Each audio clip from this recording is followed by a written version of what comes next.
नमस्कार, आप देख रहे हैं आपका अपना चैनल हिंदी खबर और मैं हूं आपके साथ माधुरी तिवारी। बुलेटिन की शुरुआत करेंगे बड़ी खबर के साथ, जहां यूसीसी का ड्राफ्ट तैयार होने पर सीएम धामी ने प्रदेशवासियों को बधाई दी है। जल्दी देवभूमि उत्तराखंड में यूसीसी लागू किया जाएगा, सीएम धामी ने कहा। विशेषज्ञ कमेटी जल्द सरकार को सौंपेगी ड्राफ्ट। यूसीसी को भी आम आदमी पार्टी ने समर्थन दिया है। आपके समर्थन देने पर कैबिनेट मंत्री गणेश जोशी का बयान भी सामने आया। आपने पहली बार कोई अच्छा काम किया है, गणेश जोशी ने कहा। सीएम धामी के नेतृत्व में उत्तराखंड पहला राज्य जहां यूसीसी लागू होगा। यूसीसी को लेकर कांग्रेस ने बीजेपी पर हमला बोला। सरकार से कई बार ड्राफ्ट के मसौदे पर भी बातचीत की गई है। तो ये बड़ी जानकारी आप तक पहुंचा रहे हैं, जहां पर देखिए जल्द यूसीसी को लागू करने को लेकर तैयारियां चल रही हैं। ड्राफ्ट भी तैयार किया गया है। आपके समर्थन देने पर कैबिनेट मंत्री गणेश जोशी का भी बयान सामने आया। आपने पहली बार कोई अच्छा काम किया है। सीएम धामी के नेतृत्व में उत्तराखंड पहला राज्य जहां यूसीसी लागू होगा। यूसीसी को लेकर कांग्रेस ने बीजेपी पर हमला बोला। सरकार से कई बार ड्राफ्ट के मसौदे पर बात करने को कहा। सरकार बस अपनी मनमानी करने में लगी हुई है। कांग्रेस ने भी निशाना साधा है बीजेपी पर। तो यूसीसी को भी आम आदमी पार्टी ने समर्थन दे दिया है। उत्तराखंड में समान नागरिक संहिता का ड्राफ्ट तैयार हो गया है। यूसीसी के ड्राफ्ट के लिए गठित विशेषज्ञ कमेटी ने प्रेस कॉन्फ्रेंस कर कहा कि जल्द ही ड्राफ्ट तैयार उत्तराखंड सरकार को सौंप दिया जाएगा। वहीं सीएम पुष्कर सिंह धामी ने कहा कि ड्राफ्ट मिलते ही सरकार इसे लागू करने की दिशा में आगे बढ़ेगी। उत्तराखंड में समान नागरिक संहिता का ड्राफ्ट तैयार। विशेषज्ञ कमेटी ने प्रेस कॉन्फ्रेंस कर दी जानकारी। कमेटी अध्यक्ष ने कहा जल्द सरकार को सौंपेंगे ड्राफ्ट। सीएम ने यूसीसी का ड्राफ्ट तैयार होने पर जताई खुशी। कहा ड्राफ्ट मिलते ही यूसीसी लागू करने को बढ़ाएंगे कदम। उत्तराखंड में समान नागरिक संहिता का ड्राफ्ट तैयार कर रही विशेषज्ञ कमेटी ने यूसीसी का ड्राफ्ट तैयार कर लिया है। विशेषज्ञ कमेटी ने प्रेस कॉन्फ्रेंस कर ये जानकारी दी है। प्रेस कॉन्फ्रेंस में कमेटी की अध्यक्ष रिटायर्ड जस्टिस रंजना प्रकाश देसाई ने कहा है कि ड्राफ्ट तैयार करने के लिए 63 बैठकें की गई। ड्राफ्ट को लेकर जनता से सुझाव लिए गए। राजनीति दलों और सभी धर्मों के प्रतिनिधियों से भी सुझाव लिए गए। संवैधानिक संस्थाओं और लॉ कमीशन के साथ भी ड्राफ्ट पर चर्चा की गई। उत्तराखंड के स्थानीय रिवाजों और परंपराओं को लेकर भी स्थानीय लोगों से बातचीत की गई। इसके लिए कमेटी की सब कमेटी ने सीमांत गांव माड़ा से लेकर राज्य के सभी 13 जिलों में बैठकें की। समिति के वरिष्ठ सदस्य शत्रुघ्न सिंह ने बताया कि नागरिकों के व्यक्तिगत मामलों को नियंत्रित करने वाले देश के कानूनों के साथ ही दुनिया के दूसरे देशों में लागू यूनिफॉर्म सिविल कोड के प्रावधानों का भी अध्ययन किया गया। इस सभी सुझावों और कानूनी प्रावधानों का ध्यान रखते हुए ड्राफ्ट तैयार किया गया है, जिसे जल्द ही उत्तराखंड सरकार को सौंप दिया जाएगा। It gives me immense pleasure to inform you that the drafting of the proposed Uniform Civil Code of Uttarakhand is now complete. The report of the expert committee, along with the draft code, would soon be printed and submitted to the government of Uttarakhand. And I can tell you that will be very soon. जो expert committee है, इसने बड़ी मेहनत से सभी प्रकार के विचारों को जो आमंत्रित किए गए थे उसका अध्ययन करने की कोशिश की है। राज्य के अलग अलग क्षेत्रों में जो कस्टम्स और प्रैक्टिसेस हैं उसको भी समझने की कोशिश की है। साथ ही साथ देश में और प्रदेश में जो भी कायदे कानून व्यक्तिगत नागरिक मामलों को नियंत्रित करते हैं उनको भी ध्यानपूर्वक अध्ययन किया है। इस कड़ी में विदेशों में कई ऐसी जगहें हैं जहां इस प्रकार के कोड्स लागू हैं, उनका भी परीक्षण किया गया है। समिति को हर्ष हो रहा है आज ये बताते हुए कि जो कोड की ड्राफ्टिंग का काम था वो अब पूर्ण हो चुका है। इसके पश्चात उसको प्रिंट किया जाएगा और फिर राज्य सरकार को इसे सौंप दिया जाएगा। वहीं सीएम पुष्कर सिंह धामी ने यूसीसी का ड्राफ्ट तैयार होने पर खुशी जताई है। मुख्यमंत्री ने कहा कि कमेटी से ड्राफ्ट मिलते ही सरकार ड्राफ्ट का परीक्षण कराकर इसे लागू करने की दिशा में कदम आगे बढ़ाएगी। मुख्यमंत्री ने कहा है कि देवभूमि की जनता ने राज्य में समान नागरिक संहिता लागू करने के फैसले को भरपूर समर्थन दिया है और जन भावनाओं का ध्यान रखते हुए देवभूमि में यूसीसी लागू किया जाएगा। पूरा होने की ओर है। जैसे ही हमको ड्राफ्ट मिलेगा हम उसका अवलोकन करेंगे। हमारे जो इस विषय के जानकार हैं उन सभी से चर्चा करेंगे, बात करेंगे। उसके बाद जो आगे की कार्रवाई होती है उसको आगे की कार्रवाई में बढ़ाएंगे। देखिए, निश्चित रूप से चूंकि देवभूमि उत्तराखंड को ये दायित्व मिला कि हम यूनिफॉर्म सिविल कोड को लागू करें, उसके लिए कमेटी बनाएं। और सबसे बड़ी बात है कि भारत की धारा, संविधान की धारा 44, उसमें प्रावधान है कि एक समान कानून सब जगह होना चाहिए। और इसके लिए हमने उत्तराखंड की देवतुल्य जनता ने इस आम चुनाव में, विधानसभा में, हमने उनके सामने ये प्रस्ताव उत्तराखंड की जनता के सामने रखा। उत्तराखंड की देवतुल्य जनता ने उस पर अपना बहुमत दिया, अपना समर्थन दिया और उन्होंने कहा कि नहीं, हमको सेवा का मौका देकर यूनिफॉर्म सिविल कोड को लागू करने की दिशा में, उनको बनाने की दिशा में उन्होंने ही हमारा मार्ग प्रशस्त किया है।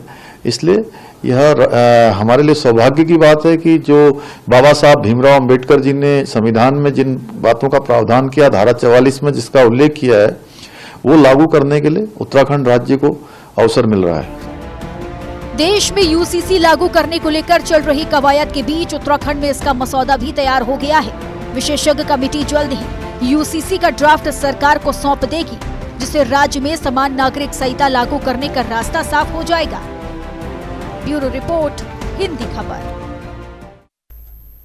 और ज्यादा जानकारी के लिए अंशुमान हमारे साथ जुड़ चुके हैं। अंशुमान, समान नागरिक संहिता जो कानून का ड्राफ्ट है वो तैयार हो गया है। सीएम धामी ने खुशी भी जाहिर की है, आम आदमी पार्टी की ओर से समर्थन भी मिला है, लेकिन कांग्रेस अभी भी निशाना साधती हुई नजर आ रही है।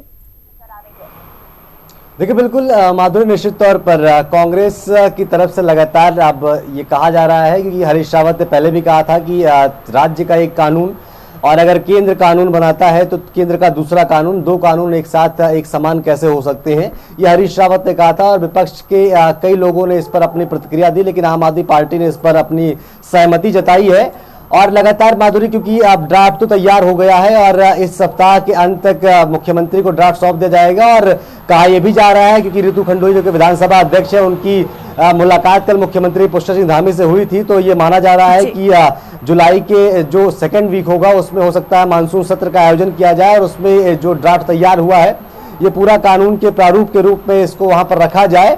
लेकिन अभी पुख्ता तौर पर ये नहीं है, लेकिन ये माना जा सकता है कि इस महीने मानसून सत्र बुलाया जा सकता है, क्योंकि यूनिफॉर्म सिविल कोड को लागू करना है। और मुख्यमंत्री साफ कह चुके हैं कि जैसे उनको ड्राफ्ट मिलता है फिर कानूनी प्रक्रिया जो होगी उसके आधार पर ही ड्राफ्ट पर काम होगा, क्योंकि कैबिनेट की बैठक भी होने वाली है और कैबिनेट की बैठक में माना जा रहा है कि ये फैसला कंप्लीट होगा और उसके बाद फिर विधानसभा का सत्र आयोजित होने वाला है। मुख्यमंत्री ने खुशी तो जाहिर की है, आम आदमी पार्टी ने सहमति भी जताई है, लेकिन कांग्रेस लगातार भी इस पर जो है सियासत कर रही है। हालांकि आम जन का एक समर्थन भी है, चाहे वो मुस्लिम वर्ग हो या हिंदू वर्ग हो, हर किसी का समर्थन इसको मिल रहा है। कई जगह पर विरोध भी हो रहा है, कई लोग इसके समर्थन में है, कई लोग विरोध में है। लेकिन लगातार माधुरी, अगर पूरे यूनिफॉर्म सिविल कोड को लेकर जो ड्राफ्ट तैयार किया गया है, कमेटी ने कई बैठकें की और उस बैठकों में समाज के प्रमुख जनों से बात हुई है, समाज के हर तबके से उसमें चर्चा की गई है और उसके बाद ही पूरे ड्राफ्ट को तैयार किया गया है। बिल्कुल, उत्तराखंड में पहले से ही इसको लागू करने को लेकर कवायद शुरू हो चुकी थी। अंशुमान, लोगों की कैसी प्रतिक्रिया सामने आ रही है? देखिए, बिल्कुल, क्योंकि लगातार लोगों की ये मांग है, सिर्फ माधुरी उत्तराखंड में नहीं बल्कि पूरे देश में कई जगहों से ये मांग उठी कि यूनिफॉर्म सिविल कोड यानी समान नागरिक सबके लिए कानून होना चाहिए। और 2022 में जब विधानसभा का चुनाव होने वाला था उससे 2 दिन पहले मुख्यमंत्री ने कहा था कि अगर हम सत्ता में आते हैं तो यूनिफॉर्म सिविल कोड को लागू करने के लिए एक कमेटी गठित करेंगे। और जब बीजेपी सत्ता में आती है तो पहली कैबिनेट की बैठक में निर्णय लिया गया था कि इसकी कमेटी बनाई जाएगी और रंजना प्रकाश देसाई की अध्यक्षता में ये पूरी कमेटी बनी थी। और कमेटी ने लगातार उत्तराखंड के अलग अलग जगहों पर बैठकें की और सबसे पहली बैठक जो जुलाई के माह में हुई थी वो बैठक माणा गांव में हुई थी, जो कि पहले अंतिम गांव माना जाता था, लेकिन प्रधानमंत्री नरेंद्र मोदी के आने के बाद उसे प्रथम गांव की संज्ञा दी गई। और क्योंकि माधुरी सबसे बातचीत की गई है, लेकिन कई लोग ऐसे हैं जो इसके विरोध में है। कई लोगों को ये लगता है क्योंकि वो इस चीज को समझ नहीं पा रहे, इस कानून को समझ नहीं पा रहे, इसलिए उसका विरोध कर रहे हैं। लेकिन कई ऐसे लोग हैं जो इसका समर्थन भी कर रहे हैं। वो हर तबके, हर समुदाय के व्यक्ति हैं जो इसके समर्थन में भी हैं और कुछ लोग उसके विरोध में भी हैं। अंशुमान, आपने बताया कि कुछ लोग अभी इस कानून को समझ नहीं पा रहे, जिस वजह से वो विरोध करते हुए नजर आ रहे हैं। ऐसे में क्या सरकार की कोशिश है कि उन लोगों को इस कानून के बारे में समझाया जाए? बिल्कुल, निश्चित तौर पर सरकार पूर्णतः प्रयास कर रही है, वो चाहे मीडिया चैनलों के माध्यम से या खुद उनके अपने कार्यकर्ताओं के माध्यम से, अधिकारियों के माध्यम से। प्रयास यही है कि कानून लोग समझ सके, क्योंकि जब कानून लागू होगा तो उसके बारे में सबको जानकारी हो कि उनको किसी प्रकार का नुकसान उससे होने वाला नहीं है।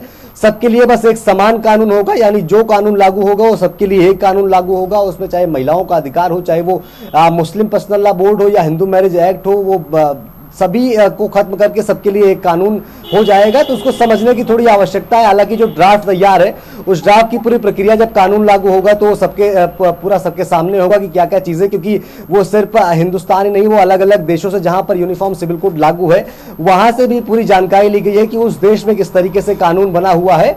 और हिंदुस्तान में जो स्थानीय मान्यताएं हैं, हिंदुस्तान में अलग अलग धर्म है, उसके आधार पर भी पूरे कानून बनाए गए हैं। क्योंकि एक प्रधानमंत्री ने भी कहा है कि एक घर में दो कानून नहीं हो सकता है, सबके लिए समान कानून होना चाहिए। और ये माधुरी सिर्फ उत्तराखंड का नहीं, उत्तराखंड की तरफ अब लोग निगाहें गड़ाकर बैठे हैं कि उत्तराखंड इसको लागू करेगा तो केंद्रीय स्तर पर लागू होगा। यानी उत्तराखंड जो ब्लूप्रिंट ड्राफ्ट का तैयार हुआ है, जब यूनिफॉर्म सिविल कोड उत्तराखंड में लागू हो जाएगी तो इसी की तर्ज पर केंद्र में भी उसी जो है 2024 के बाद हो सकता है, क्योंकि 2024 में एक बड़ा मुद्दा कि जो लोग इसका विरोध कर रहे हैं वो इस कानून को समझते हैं या नहीं समझते हैं। ज्यादा जानकारी के लिए हमारे साथ बने रहिएगा। आगे बढ़ेंगे। जहां उत्तराखंड में वन क्षेत्र में अवैध अतिक्रमण पर लगातार कार्रवाई की जा रही है, 2 महीने से ज्यादा समय से वन क्षेत्र में अवैध अतिक्रमण पर कार्रवाई, वही वन विभाग की ओर से वन भूमि से अतिक्रमण हटाने को लेकर अभियान भी चल रहा है। नदियों के किनारे कार्रवाई शुरू करने की जो तैयारी है वो पूरी हो चुकी है। वन विभाग की ओर से 23 नदियों का चिन्हित भी किया गया है। प्रदेश में नदियों के किनारे 30 से 40% अवैध अतिक्रमण है।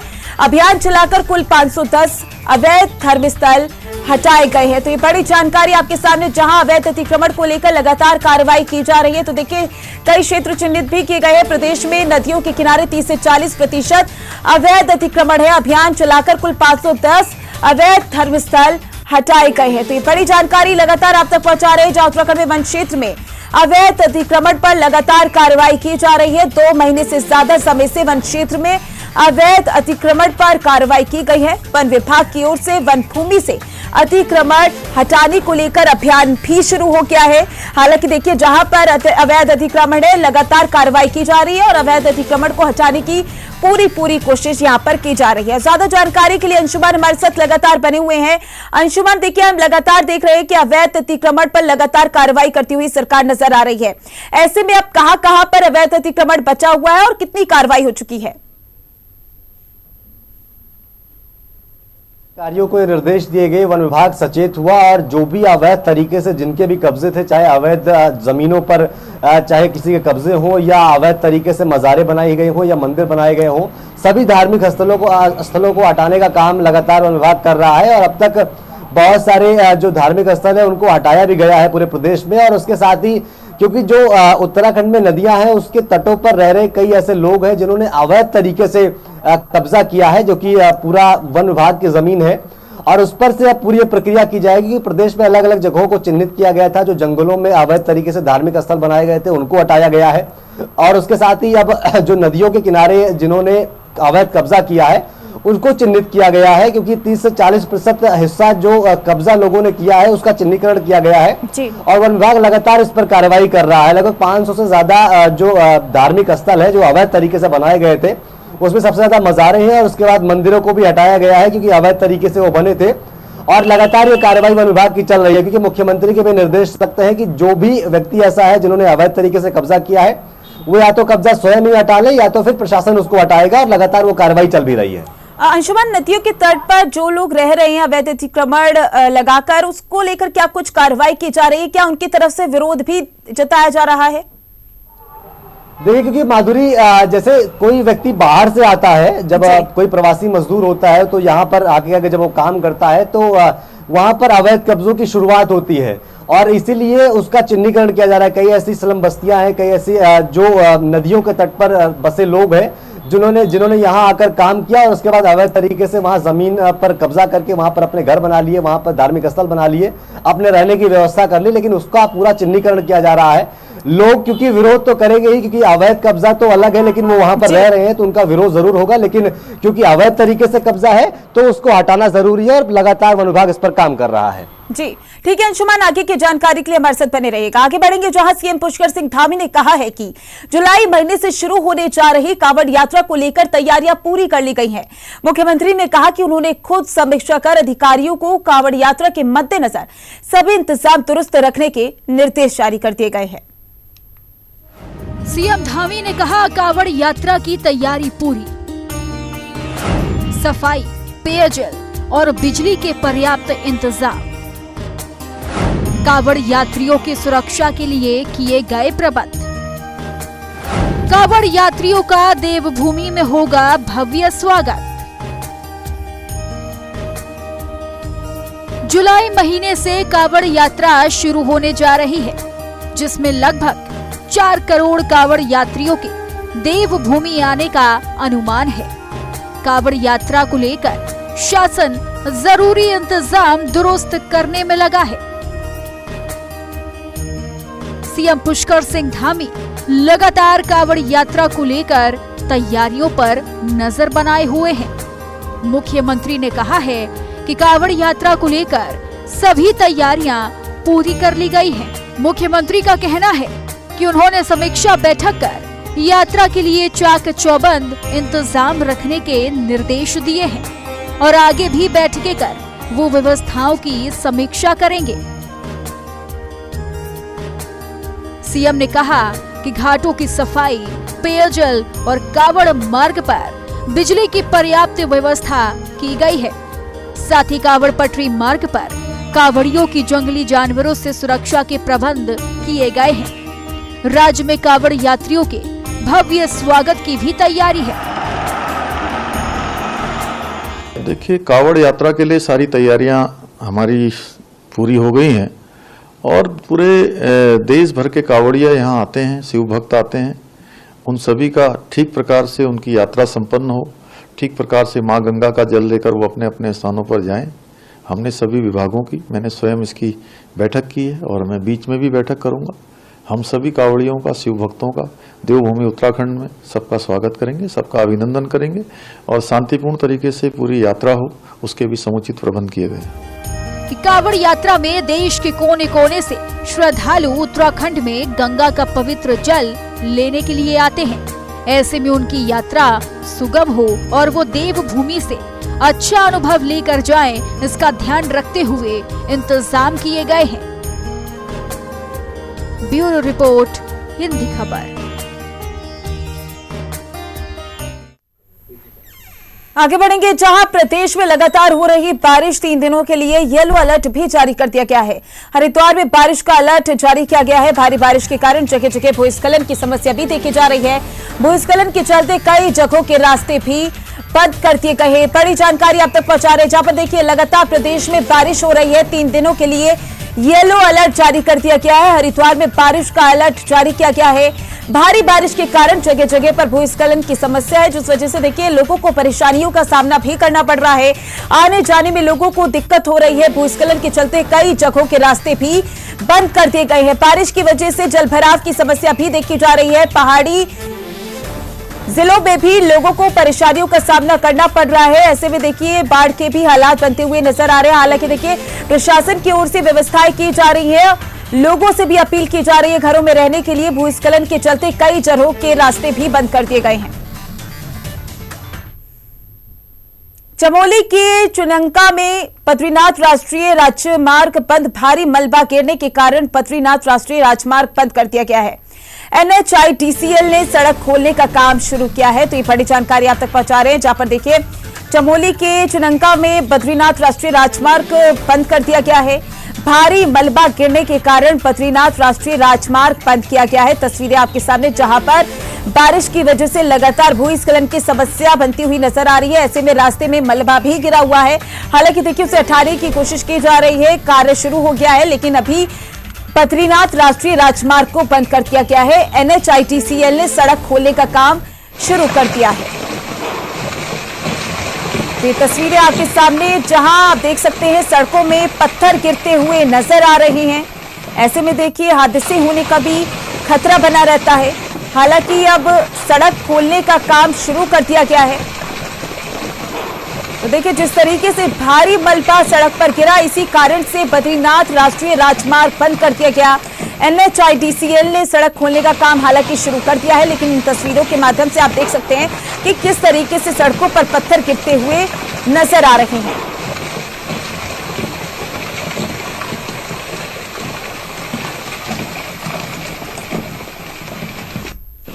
और ज्यादा जानकारी के लिए लक्सर से जसवीर हमारे साथ जुड़ चुके हैं। जसवीर, देखिए प्रदेश में लगातार बारिश हो रही है, भूस्खलन की समस्या भी देखी जा रही है। ऐसे में हमने अभी तस्वीर देखी जिसमें हमने देखा कि रास्तों पर जो पत्थर है वो गिरते हुए नजर आ रहे हैं। हादसे होने का खतरा भी बना रहता है। क्या कुछ वहां पर सरकार की ओर से व्यवस्थाएं की जा रही है ताकि ऐसे हादसे ना हो?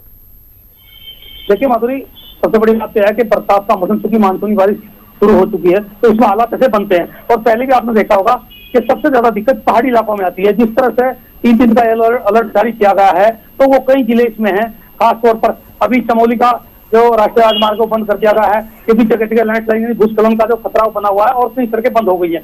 रही बात, आपने सवाल उठाया कि किस तरह की व्यवस्था प्रशासन ने की है। प्रशासन द्वारा बीआरओ को और कई संगठन जो है जो काम करते हैं उसके लिए वो उसमें लगाए गए। हालांकि तो इसलिए भी ज्यादा कारगर साबित नहीं हो पा रहे, तो जितने रास्ते खोले जाते हैं या फिर जितनी व्यवस्थाएं बनाई जाती हैं, वो अगले ही कदम यानी अगले ही पल में दोबारा फिर भारी बरसात, भारी भूस्खलन होने की वजह से फिर प्रभावित हो जाते हैं। तो कहीं ना कहीं इस बार जो जिस तरह के हालात बारिश के बन रहे हैं, उससे कहीं ना कहीं प्रशासन जो वो कहीं ना कहीं यानी वो भी सबसे बड़ी चुनौती का सामना कर रहा है। और मैदानी इलाकों में भी हालात खराब हो गए। जो पहाड़ में ज्यादा बारिश हो रही है या फिर मैदानी इलाकों में, तो उससे नदियां उफान पर हैं, जितने भी नाले हैं वो गदेरे हैं तो उफान पर आ गए हैं।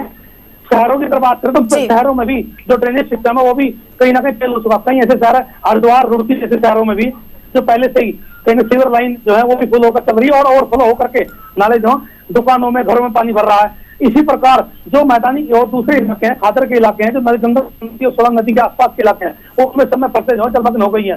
पिछले 2 दिन में बारिश हुई और फिर कल के इसमें है, यानी नदियों का पानी ओवरफ्लो होकर हजारों हेक्टेयर, लाखों हेक्टेयर भूमि में पहुंच गया है। वो कहीं ना कहीं जो धान की फसल है, चारे की फसल को नष्ट कर रहा है, और गन्ने की फसल भी आधे डूबती। जो गन्ने की फसल जो थोड़ी बड़ी हो गई थी, उसके बचने की आशंका भी कम है। क्योंकि बिल्कुल जसवीर, देखिए यहाँ पर लोगों को भी अलर्ट रहने की जरूरत है। ज्यादा जानकारी के लिए बहुत बहुत शुक्रिया आपका। और इस बुलेटिन में बस इतना ही। देखते रहिए हिंदी खबर। नमस्कार।